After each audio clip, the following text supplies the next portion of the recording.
The appellate court ultimately overturned all of it, saying, you cannot prosecute someone for hunter harassment when that person is reporting illegal activity on the part of hunters. And the hunters were doing all kinds of things that I reported. They were trespassing. They were running a big game hunt with a roster because people who had already killed deer wanted to do it again. They were committing numerous illegal acts. But if I had not gone up to the appellate court, my convictions would have stood. Now, in federal court, I have to say in federal court, I'm opposite the State Attorney General's office. They're defending the State Police and Game Commission. And I have yet to see any show of contrition by any of the state officials. Now, you would think these are educated people, that when their employees prosecuted someone with faked up charges, and they did it 9 times, that some kind of reprimand would be in order. I have yet to even receive the hint of an apology from anyone that I'm opposite in federal court. Their attitude is they were sorry I didn't get hanged the first time and they would like to do it again. There is no admission of wrongdoing or complicity in wrongdoing. And I am confident that we will ultimately prevail, but I think we're going to have to go 2 more steps up the ladder. And I think ultimately we may go up to the U.S. Supreme Court. And the ACLU, I have to say, was very, very important in all of this. And it's a resource to be considered if any of you are facing this kind of problem. Because the First Amendment issue is ACLU turf. And they are very interested in this subject. And I believe they have indicated interest in coming in again at the appellate level if we move up to the Third Circuit.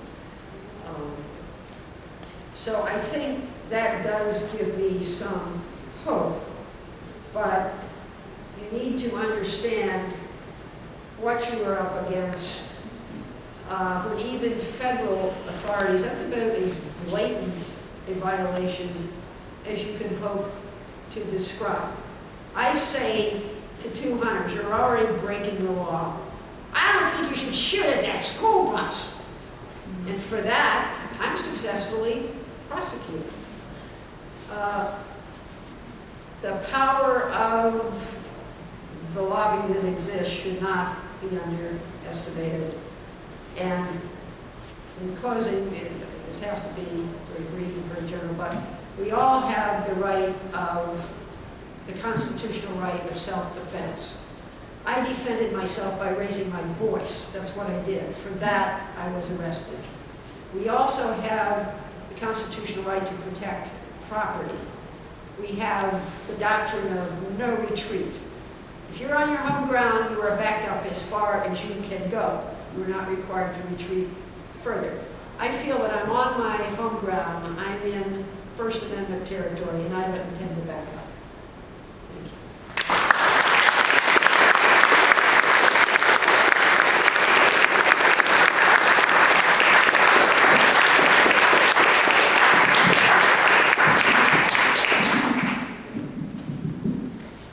Hi, I'm Mckenzie, and I'm from Michigan. I don't know if you know where Michigan is, but until today, I've never been this close to DC either.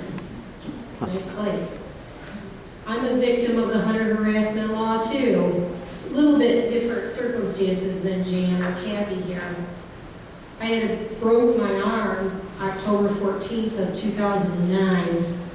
So I was out picking up twigs because in Michigan, it's cold there. We get a lot of snow. And most of the people there heat with wood, at least they do out where I live, along my road. And I was out picking up twigs with my left hand because my right hand was in a cast. A couple weeks previous to this incident, I was out walking a beautiful sunny day, flushed a beautiful 9-point buck out of my woods right by my apple trees. I was watching him gracefully lop along. I have 20 acres, and I heard a gunshot. It wasn't gunshot hunting season, it was bow season. I was really shocked because the buck went down about a half a second after that shot. It was on my property. Now, I didn't turn tail and run. I ran toward the buck. 3 hunters come out of part of my woods, stood over the buck, and I said, "What are you doing? You're on private property." And they said, "Yeah, we just shot him." I said, "Yeah, I know you did. I just saw you." And I said, "For that, you will not come on my property. My property is posted, no trespassing, no hunting, no nothing. And I'm going to call the DNR as soon as I get back to my house." I said, "So now you can leave." And he said, "Not before we gut the deer and take the rack." I'm out where cell phones don't work too well. By the time I got back to the house, they had gone with the deer, the evidence, everything. So I had to forbid him to trespass or any of his friends on my property. He was a hunter. He owned property just on the other side of mine. There was a high-powered utility line that buffered our 2 properties. He had 20 acres to hunt on. He didn't need to hunt on my property. On November 6th, when I had a broken hand and I was out picking up twigs on my property to feed my wood stove, the hunter stepped out of the woods and said, "You're harassing me." And I just looked at him. I didn't say a word. I continued what I was doing on my property, filled my little utility trailer, and drove back to my house. This was on my property in my horse pasture.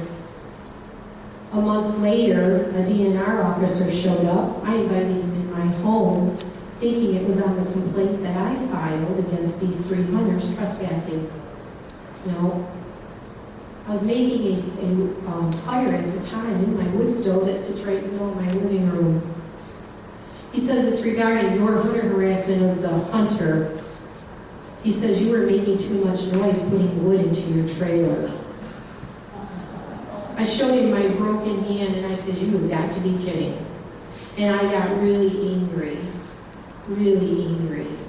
And I said, "You mean to tell me I'm out getting wood to heat my wood stove, to keep warm in the winter in Michigan, and there's my wood stove, and you can see it heating right now, and you can go outside and see my 3 piles of wood."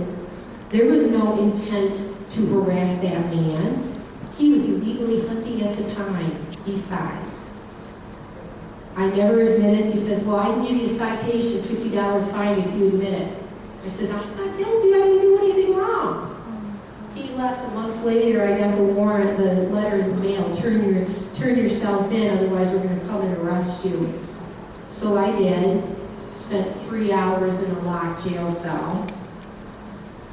You know, it's not innocent until you're proven guilty. It's guilty until you prove your innocence. Fortunately, I was able to get a public defender because I'm a single mother, and I'm a teacher, but I'm kind of at the beginning of the scale. So I got a public defender. One lawyer I interviewed wanted a $10,000 retainer for a $50 fine. But this isn't about hunting, okay? It's about property rights. The next day, after I supposedly was making noise picking up twigs and kindling, my neighbor was chainsawing pine logs. Oh yeah, I got him as a witness too, no problem. It was all about my being a woman and, you know, intruding on my space and just to see how far that hunter could harass me. He placed deer guts on my property where he knew that I would walk. He shot at a deer on my property within 200 feet of my horse barn. Yeah, it's got to stop. Hunter harassment has to stop. I was real lucky. I had to go spend 3 days going back and forth to court. Do you want to plead guilty? No, I am not guilty. I will not plead. Okay. I lost a whole day's work 3 times because of that. My job was on the line. If they got a conviction, and the next time he opens his mouth and says she's harassing me and it turns into a felony, as a teacher I could lose my job. If I lose my job, I would lose my house and my property. And I feel that this hunter, it hasn't stopped him, he'll be back. He'll be back again. In Michigan, we have a hunting season from September through January for deer and turkey. He'll be back. But I was lucky. The prosecutor who was trying my case got a job in another part of the state. He gave it to a law student.